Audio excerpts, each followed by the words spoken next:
ঘরে যাও, তোমার বাবার জন্য 1 গিলাস আঙ্গুরের রস বানিয়ে আনো। আব্দুল্লাহ ঘরে যা 1 গিলাস আঙ্গুরের রস চিবিয়ে আনলেন। আব্দুল্লাহ রে, কি আনছো? আঙ্গুরের রস। দাও তোমার বাবাকে মুখের মধ্যে খেয়ে দাও, তারপরে চিকিৎসা করো। আব্দুল্লাহ রে আঙ্গুরের রস মদিনার রাষ্ট্রপতির মুখে দেয়। চিকিৎসক বলে, আব্দুল্লাহ এত দূর থেকে আসলাম, তোমার আব্বা চিকিৎসা করতে পারলাম না।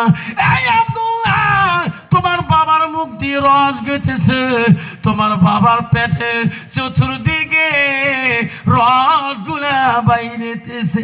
আব্দুল্লাহ রে, আমি পাবো না, তোমার আব্বার চিকিৎসা আমি করতে পারবো না। আব্দুল্লাহ কান্দি পাগল হয়ে যায়। বাবার জন্য কত চেষ্টা করলো রে।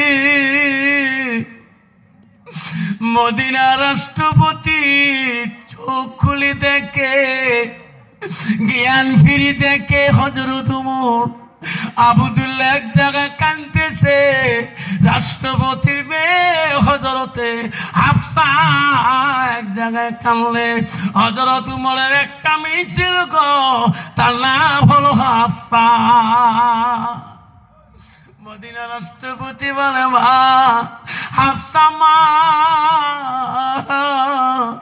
তুমি আমার একটা বেটি রে, কেন তুমি কাঁদছো রে বেটি? আয় আমার কাছে আয় রে মা, আমি চলে যাব মা,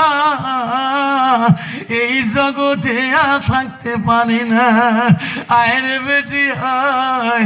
হযরত ওমরের মেয়ে হাফসা বাবার কাছে যে পড়ে কাঁদে, ওই আব্দুল্লাহ আয় রে বেটা আয়, আমার কাছে আয়। আব্দুল্লাহ রে, আমার যাবার সময় হয়ে গেছে বাপ। ও বাপ, তুই কাঁদিস রে, আমি চলে যাব।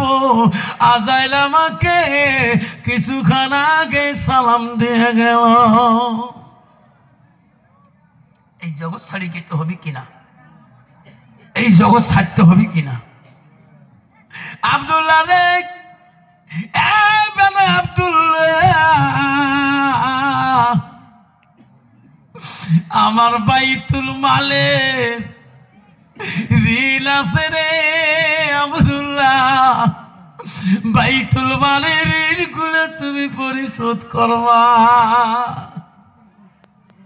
আব্দুল্লাহ, আমি চলে যাব, আমি আর দুনিয়া থাকবো না।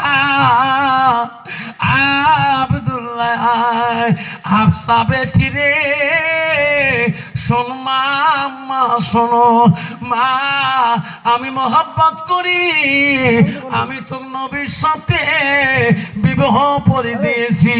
নবীজির 5 নম্বর স্ত্রী ছিল হযরত ওমরের মেয়ে হযরতে হাফসা।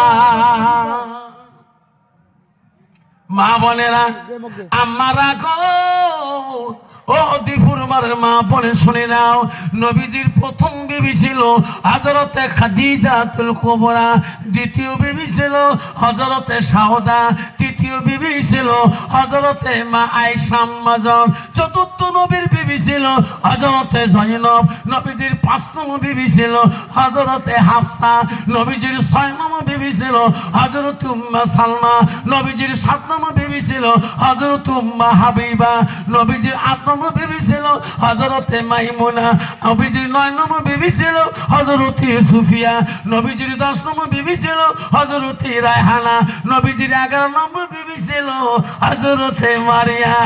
ও মা বোনেরা, নবীজির একুত থেকে 11 জন বিবি জীবনে চলে যায়, কোন বিবির দ্বারায় আমার নবী জীবনে কষ্ট পায় নাই। যেরকম সুবহানাল্লাহ। কত বাবা, বর্তমান যুগের নারীর দ্বারা স্বামীরা কষ্ট পায় না, না পায়?